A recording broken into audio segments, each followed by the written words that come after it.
ನಮ್ಮೆಲ್ರಿಗೂ ಕೂಡ ಒಂದು successful business ನ ಶುರು ಮಾಡಬೇಕು, ಅದನ್ನ ಚೆನ್ನಾಗಿ ಬೆಳೆಸಬೇಕು, ಅದರಿಂದ ಪ್ರತಿಷ್ಠೆ ಮತ್ತು ದುಡ್ಡನ್ನ ಗಳಿಸಬೇಕು ಅನ್ನುವಂಥದ್ದು ಎಲ್ರಿಗೂ ಆಸೆ ಇರುತ್ತೆ. ಆದ್ರೆ ನಮ್ಗೆ ಫಿನಾನ್ಷಿಯಲ್ ಸಪೋರ್ಟ್ ಹಾಗೇನೆ ಸರಿಯಾದ ಮಾಹಿತಿ ಇಲ್ದೇನೆ ನಾವದನ್ನ ಮಾಡೋಕ್ಕಾಗಲ್ಲ.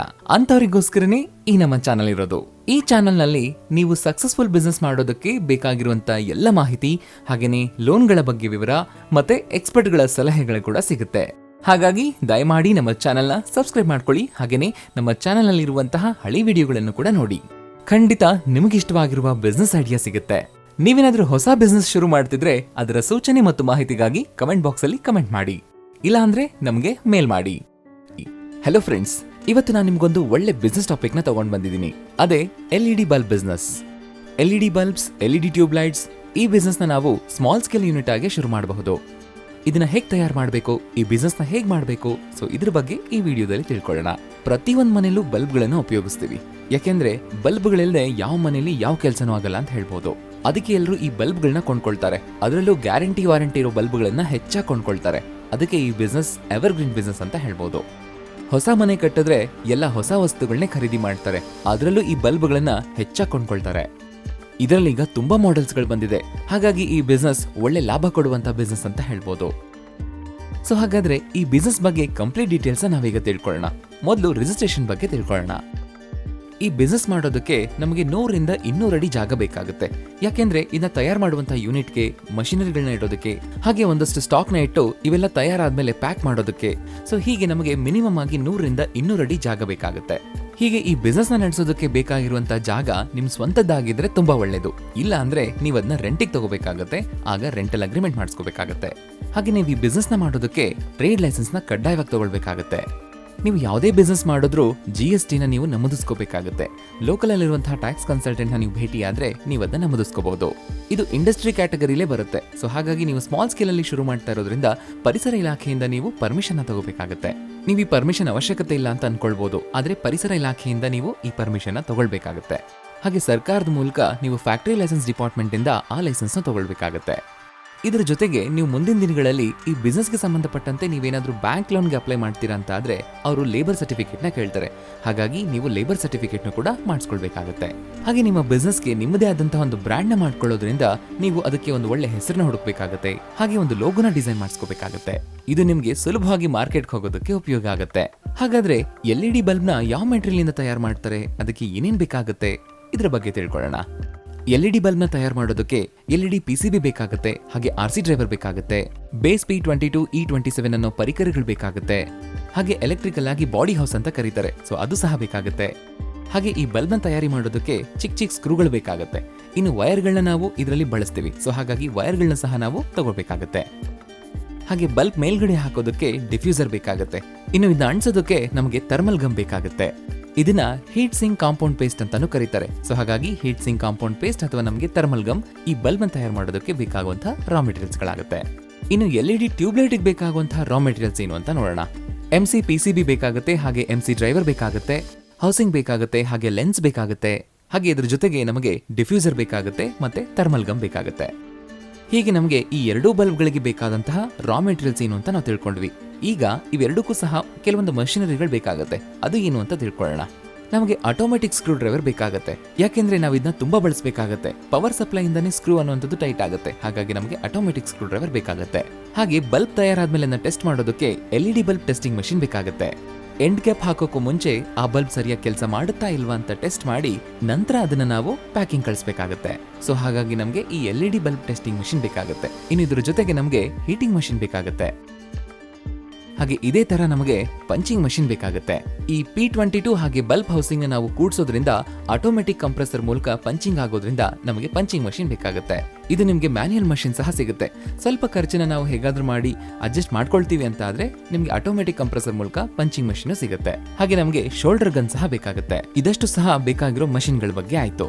ಹಾಗೆ ನಾವು ನಮ್ಮದೇ ಆದಂತಹ ಒಂದು ಬ್ರ್ಯಾಂಡ್ ಮೂಲಕ ನಾವು ಮಾಡ್ತಾ ಇರೋದ್ರಿಂದ ನಾವು ಪ್ಯಾಕಿಂಗ್ ಸಹ ತುಂಬಾ ಅಟ್ರಾಕ್ಟಿವ್ ಇರೋ ರೀತಿಯಲ್ಲಿ ನಾವು ಮಾಡ್ಕೊಳ್ಬೇಕಾಗುತ್ತೆ. ಸೊ ಇದಕ್ಕೆ ನೀವು ಲೋಕಲ್ ಅಲ್ಲಿರುವಂತಹ ಪ್ರಿಂಟಿಂಗ್ ಪ್ರೆಸ್ ನವರು ನೀವು ಅಪ್ರೋಚ್ ಮಾಡಿದ್ರೆ ಅವರು ಸಹ ನೀವು ಮಾಡ್ಕೊಡ್ತಾರೆ. ಈ ರೀತಿ ನಾವು ಡಿಜಿಟಲ್ ಆಗಿ ಲೋಗೋ ಹಾಗೆ ಡಿಸೈನ್ ಗಳನ್ನೆಲ್ಲ ಮಾಡಿಸ್ಕೊಂಡಾದ್ಮೇಲೆ ನಂತರ ನಾವು ಇದನ್ನ ಪ್ರಿಂಟಿಂಗ್ ಕೊಡಬೇಕಾಗುತ್ತೆ. ಸೊ ನಮ್ಗೆ ಎಷ್ಟು ಬಾಕ್ಸ್ಗಳು ಬೇಕೋ, ಯಾವ ರೀತಿಯಾಗಿರ್ಬೇಕು ಅನ್ನೋ ಕಂಪ್ಲೀಟ್ ಡೀಟೇಲ್ಸ್ನ ಕೊಟ್ಟಾಗ ಸೊ ಆ ಕ್ವಾಂಟಿಟಿ ಬಾಕ್ಸ್ಗಳು ನಮಗೆ ಪ್ರಿಂಟ್ ಆಗಿ ಸಿಗುತ್ತೆ. ಇನ್ನು ನಾವು ಈ ಬಲ್ಬ್ನ ಹೇಗೆ ತಯಾರಿ ಮಾಡೋದು ಅಂತ ನೋಡೋದಾದ್ರೆ, ಈ P22 ಹಾಗೆಯೇ ವೈರ್ ಮತ್ತೆ ಬಲ್ಬ್ ಹೌಸಿಂಗ್ನ ನಾವು ಒಟ್ಟಿಗೆ ಸೇರಿಸಬೇಕಾಗುತ್ತೆ. ನಂತರ ಇದನ್ನ ನಾವು ನಾವಾಗಲೇ ಹೇಳಿದಂತೆ ಆಟೋಮೆಟಿಕ್ ಕಂಪ್ರೆಸರ್ ಮೂಲಕ ಅಂದ್ರೆ ಈ ಪಂಚಿಂಗ್ ಮಷೀನ್ ಅಲ್ಲಿ ಇಡಬೇಕಾಗುತ್ತೆ. ಈ ಪಂಚಿಂಗ್ ಮಷೀನ್ ಇಟ್ಟ ತಕ್ಷಣ ಒಂದು 2 ರಿಂದ 3 ಸೆಕೆಂಡಲ್ಲೇ ಅದು ಪಂಚಿಂಗ್ ಆಗುತ್ತೆ. ಹೀಗಿದು ಒಂದ್ಸರಿ ಪಂಚ್ ಆದ್ಮೇಲೆ ಅದು ತುಂಬಾ ಸ್ಟ್ರಾಂಗ್ ಆಗಿರುತ್ತೆ. ನಂತರ ನಾವು ಹೀಟ್ ಸಿಂಕ್ ಪ್ಲೇಟ್ ನ ತಗೋಬೇಕಾಗತ್ತೆ.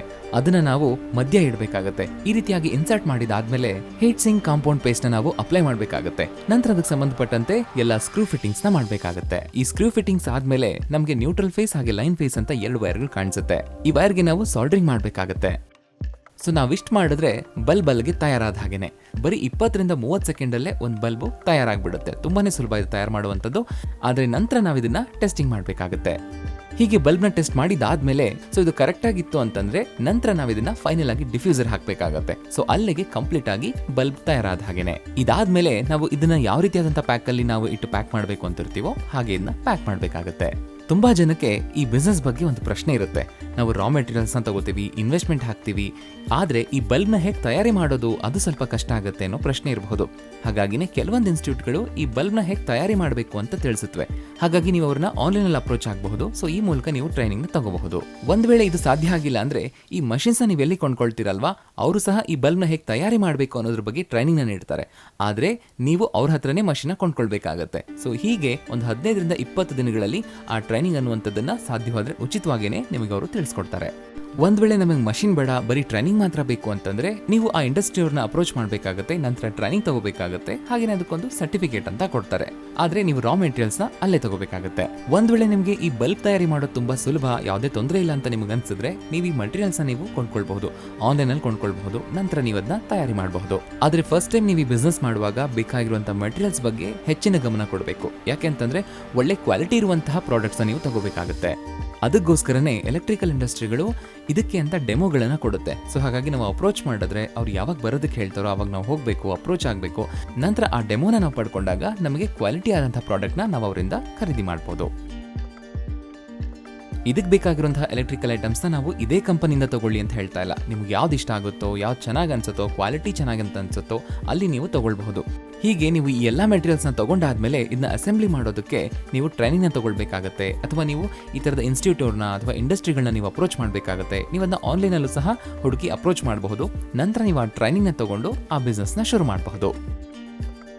ಈಗ ನಾವು ಈ ಬಿಸ್ನೆಸ್ಗೆ ಸಂಬಂಧಪಟ್ಟಂತೆ ಇನ್ವೆಸ್ಟ್ಮೆಂಟ್ ಎಷ್ಟಾಗುತ್ತೆ ಅಂತ ನೋಡೋಣ. ತುಂಬಾ ಜನ ಈ ಇನ್ವೆಸ್ಟ್ಮೆಂಟ್ ಲಕ್ಷಾಂತರ ರೂಪಾಯಿ ಆಗುತ್ತೆ ಅಂತ ಹೇಳ್ತಿರ್ತಾರೆ. ಹಾಗೇನಿಲ್ಲ, ಇದನ್ನ ಬರೀ ಒಂದು 50,000 ರೂಪಾಯಿಂದ ಹಿಡಿದು 5 ಲಕ್ಷದವರೆಗೂ ಈ ಬಿಸ್ನೆಸ್ ನಾವು ಮಾಡಬಹುದು. ಅಂದ್ರೆ ನಿಮಗೆ ಇಲ್ಲಿ ಹೆಚ್ಚಾಗಿ ರಾ ಮೆಟೀರಿಯಲ್ಸ್ ಖರ್ಚಾಗುತ್ತೆ, ಹಾಗೇನೆ ಮಷಿನರೀಸ್ಗಳಿಗೆ ಖರ್ಚಾಗುತ್ತೆ. ಹಾಗಾಗಿ ನೀವು ಈ ಬಿಸ್ನೆಸ್ ನ 50,000ದಿಂದನೂ ಶುರು ಮಾಡಬಹುದು ಅಥವಾ 5 ಲಕ್ಷದಿಂದನೂ ಶುರು ಮಾಡಬಹುದು. ನೀವು ಹೋಲ್ಸೇಲ್ ಆಗಿ ಬಲ್ಕ್ ಆಗಿ ರಾ ಮೆಟೀರಿಯಲ್ಸ್ ನ ಕೊಂಡ್ಕೊಳ್ಳುವಾಗ ತುಂಬಾ ಎಚ್ಚರಿಕೆಯನ್ನು ವಹಿಸಬೇಕಾಗುತ್ತೆ. ಮತ್ತೆ ಲೆಕ್ಕ ಹಾಕಬೇಕಾಗುತ್ತೆ. ಅಂದ್ರೆ ನೀವು ಒಟ್ಟಾಗಿ ಕೊಂಡ್ಕೊಂಡಾಗ ನಿಮಗೆ ಎಷ್ಟು ರೇಟ್ ಸಿಗುತ್ತೆ, ಹಾಗೇನೆ ಇದನ್ನ ಕಡಿಮೆ ಪ್ರಮಾಣದಲ್ಲಿ ತಗೊಂಡಾಗ ಎಷ್ಟು ರೇಟ್ ಆಗುತ್ತೆ ಅನ್ನುವಂಥದ್ದನ್ನ ಲೆಕ್ಕ ಹಾಕಿ ನಾವು ಅದನ್ನ ಪ್ರೊಡಕ್ಷನ್ ಕಾಸ್ಟ್ ಅಂತ ಆಗುತ್ತೆ, ಅದನ್ನ ನಾವು ಲೆಕ್ಕ ಹಾಕಿ ತಗೊಳ್ಬೇಕಾಗುತ್ತೆ. ಈಗ ನಾವು ಈ ಬಿಸ್ನೆಸ್ ಅಲ್ಲಿ ಎಷ್ಟು ಲಾಭ ಆಗುತ್ತೆ ಅಂತ ನೋಡೋಣ.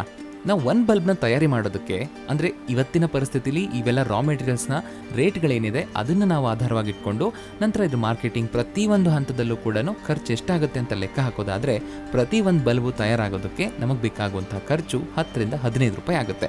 ಸೊ ಟೋಟಲ್ ಆಗಿ ನಾವು ಒಂದು 15 ರೂಪಾಯಿಗೆ ಒಂದು ಬಲ್ಬ್ ತಯಾರಾಗುತ್ತೆ ಅಂತ ಅನ್ಕೊಳ್ಳೋಣ. ಇದನ್ನ ನಾವು ಹೋಲ್ಸೇಲ್ ರೇಟಿಗೆ ಎಷ್ಟಕ್ಕೆ ಕೊಡಬಹುದು ಅಂತ ನೀವು ಕೇಳೋದಾದ್ರೆ ಇವತ್ತಿನ ಪರಿಸ್ಥಿತಿಲಿ ಹಾಗೇನೆ ಇರುವಂತಹ ಕಾಂಪಿಟೇಟರ್ಸ್ ನಾವು ಗಣನೆಗೆ ತಗೊಂಡು ಎಷ್ಟಕ್ಕೆ ಕೊಡಬಹುದು ಅಂದ್ರೆ ಅವರೀಗ 50 ರಿಂದ 60 ರೂಪಾಯಿಗೆ ಮಾರ್ತಾ ಇದ್ದಾರೆ. ಆದ್ರೆ ನಾವು ಒಳ್ಳೆ ಕ್ವಾಲಿಟಿನ ಇಟ್ಕೊಂಡು ನೀವೊಂದು 35 ರಿಂದ 40 ರೂಪಾಯಿಗೆ ಮಾರಿದ್ರೆ ಒಳ್ಳೆ ಲಾಭ ಆಗುತ್ತೆ ಅಂತ ಹೇಳ್ಬಹುದು. ಈ ಬಲ್ಬ್ನ ರಿಟೇಲ್ ಅವರು 70 ರೂಪಾಯಿ, 80 ರೂಪಾಯಿ, 90 ರೂಪಾಯಿವರೆಗೂ ಮಾರ್ತಾರೆ. ಹಾಗಾಗಿ ನಾವು ಹೋಲ್ಸೇಲ್ ಆಗಿ ಒಂದು 40 ರೂಪಾಯಿ ಕೊಟ್ಟರು ಸಹ ರಿಟೇಲ್ ಅವರು ಅದನ್ನ ಕಡಿಮೆ ಅಂದ್ರೂ 60 ರೂಪಾಯಿ ಅಥವಾ 70 ರೂಪಾಯಿಗೆ ಮಾರಿದ್ರು ಸಹ ಅವ್ರಿಗೂ ಒಳ್ಳೆ ಲಾಭ ಇರುತ್ತೆ. ಸೊ ಅವ್ರಿಗೂ ಪ್ರತಿ ಒಂದು ಬಲ್ಬ್ ಮೇಲೆ 20 ರೂಪಾಯಿಂದ 30 ರೂಪಾಯಿ ಲಾಭ ಇದ್ದೇ ಇರುತ್ತೆ. ಆದ್ರೆ ನಮಗೆ ಪ್ರತಿ ಒಂದು ಬಲ್ಬ್ ಮೇಲೆ ನಮಗೆ ಕಡಿಮೆ ಅಂದ್ರೂ 20 ರೂಪಾಯಿ ಲಾಭ ಇದ್ದೇ ಇರುತ್ತೆ. ಹೀಗೆ ನಾವು ದಿನಕ್ಕೆ 100 ಅಥವಾ 200 ಬಲ್ಬ್ನ ಮಾರಿದ್ರೆ ನಮಗೆ ದಿನಕ್ಕಾಗುವಂತಹ ಲಾಭ 2,000 ದಿಂದ 4,000 ರೂಪಾಯಿವರೆಗೂ ಆಗುತ್ತೆ. ಇನ್ನು ಈ ಬಿಸ್ನೆಸ್ನ ಮಾರ್ಕೆಟಿಂಗ್ ಬಗ್ಗೆ ನಾವು ತಿಳ್ಕೊಳ್ಳೋದಾಯ್ತು ಅಂದ್ರೆ ನೀವು ಇದನ್ನ ಡೀಲರ್ಶಿಪ್ ಕೊಡಬಹುದು ಅಥವಾ ಸಬ್ ಡೀಲರ್ಶಿಪ್ ಕೊಡಬಹುದು. ಹೀಗೆ ನೀವು ಡೀಲರ್ಶಿಪ್ನ ಕೊಡಬಹುದು. ಹೀಗೆ ಬಿಸ್ನೆಸ್ ಡೆವಲಪ್ ಆದ ಹಾಗೆ ನಮ್ಮ ಬ್ರ್ಯಾಂಡ್ ಜನರಿಗೆ ಗೊತ್ತಾಗ್ತಾ ಹೋಗುತ್ತೆ. ಸೊ ಆಗ ಅವರೇ ಬಂದು ಇದನ್ನ ಕೊಂಡ್ಕೊಳ್ಳೋಕೆ ಶುರು ಮಾಡ್ತಾರೆ. ಇದರ ಜೊತೆಗೆ ಈ ಎಲೆಕ್ಟ್ರಿಕಲ್ ಶಾಪ್ಗಳಲ್ಲಿ ಈ ಬಿಸ್ನೆಸ್ಗೆ ಸಂಬಂಧಪಟ್ಟಂತಹ ಫ್ಲೆಕ್ಸ್ ಇರಬಹುದು, ಬ್ಯಾನರ್ಸ್ಗಳನ್ನ ಇರಬಹುದು, ತುಂಬಾ ಅಟ್ರಾಕ್ಟಿವ್ ಆಗಿ ಡಿಸೈನ್ ಮಾಡಿಸಿ, ಅಂದ್ರೆ ಜನರಿಗೆ ನಮ್ಮ ಪ್ರಾಡಕ್ಟ್ ಬಗ್ಗೆ, ನಮ್ಮ ಪ್ರಾಡಕ್ಟ್ನ ಹೆಸರು ಬಗ್ಗೆ ತಿಳಿಯೋ ಹಾಗೆ ನಾವು ಡಿಸೈನ್ ಮಾಡಿಸ್ಬೇಕಾಗತ್ತೆ. ಇವುಗಳನ್ನ ನಾವು ಶಾಪಲ್ಲಿ ಹಾಕ್ಸ್ಬೇಕಾಗತ್ತೆ. ಹೀಗೆ ನೀವು ಫ್ಲೆಕ್ಸ್ ಅಥವಾ ಬ್ಯಾನರ್ಗಳನ್ನ ಈ ಶಾಪ್ಗಳಲ್ಲಿ ಹಾಕೋದ್ರಿಂದ ಜನ ಬರ್ತಾರೆ, ಅದನ್ನ ನೋಡ್ತಾರೆ, ಇದು ಏನು ಅಂತ ಶಾಪ್ ಓನರ್ಸ್ನ ಕೇಳ್ತಾರೆ, ಆಗ ಅವರನ್ನ ಕೊಂಡ್ಕೊಳ್ತಾರೆ. ಹೀಗೆ ನಿಮ್ಮ ಸೇಲ್ ಹೆಚ್ಚಾಗುತ್ತೆ. ಹಾಗೆ ನೀವು ಶಾಪ್ನವ್ರಿಗೂ ಸಹ ನೀವು ಆಫರ್ಗಳನ್ನ ಕೊಡಬೇಕಾಗುತ್ತೆ. ಹೆಚ್ಚೆಚ್ಚು ಬಲ್ಬ್ಗಳನ್ನ ತಗೊಂಡ್ರೆ ಗಿಫ್ಟ್ಸ್ಗಳನ್ನ ಅಥವಾ ಇನ್ನೂ ಹೆಚ್ಚು ಬಲ್ಬ್ಗಳನ್ನ, ಸೊ ಈ ರೀತಿಯಾದಂತಹ ಡಿಸ್ಕೌಂಟ್ಸ್ ಅನ್ನ ನೀವು ಕೊಟ್ಟಾಗ ಅವರು ಸಹ ಅದನ್ನ ಖರೀದಿ ಮಾಡ್ತಾರೆ ಮತ್ತೆ ಜನರಿಗೂ ಸಹ ತಗೊಳ್ಳೋಕೆ ಇನ್ಸಿಸ್ಟ್ ಮಾಡ್ತಾರೆ. ನೀವು ಇದರ ಟ್ರೈನಿಂಗ್ ಬಗ್ಗೆ ಇಂಡಸ್ಟ್ರಿಗಳಿಂದನೂ ತಗೊಳ್ಬಹುದು ಅಥವಾ ಇದರ ಟ್ರೈನಿಂಗ್ ನ ಇನ್ಸ್ಟಿಟ್ಯೂಟ್ಗಳು ಸಹ ಕೊಡುತ್ತೆ. ಸೊ ಆ ಮೂಲಕ ಸಹ ತಗೊಂಡು ನೀವು ಸರ್ಟಿಫಿಕೇಟ್ ನ ತಗೋಬಹುದು. ಒಂದು ವೇಳೆ ನಿಮ್ಮ ಇನ್ವೆಸ್ಟ್ಮೆಂಟ್ ಜಾಸ್ತಿ ಇದ್ದು ಹೈ ಬಜೆಟ್ ಅಲ್ಲಿ ನೀವು ಬಿಸ್ನೆಸ್ ನ ಮಾಡ್ತಾ ಇದ್ದೀರಿ ಅಂತ ಆದ್ರೆ ನೀವು ಏರಿಯಾ ಸೇಲ್ಸ್ ಮ್ಯಾನೇಜರ್ ಹಾಗೇನೆ ರೀಜನಲ್ ಮ್ಯಾನೇಜರ್ ನ ರೆಕ್ರೂಟ್ ಮಾಡ್ಕೊಳ್ಬಹುದು. ಈ ಮೂಲಕ ನಿಮ್ಮ ಸೇಲ್ಸ್ ನ ನೀವು ಹೆಚ್ಚು ಮಾಡ್ಕೋಬಹುದು. ಹಾಗೆ ನೀವು ಈ ಬಿಸ್ನೆಸ್ಗೆ ಸಂಬಂಧಪಟ್ಟಂತೆ ಬೇಕಾಗಿರುವಂತಹ ಮಷಿನ್ಗಳೇನಿದೆ ಅದಕ್ಕೆ ಸಂಬಂಧಪಟ್ಟಂತಹ ಲಿಂಕ್ಸ್ನ ನಾನು ಡಿಸ್ಕ್ರಿಪ್ಷನ್ ಅಲ್ಲಿ ಇಡ್ತಾ ಇದ್ದೀನಿ.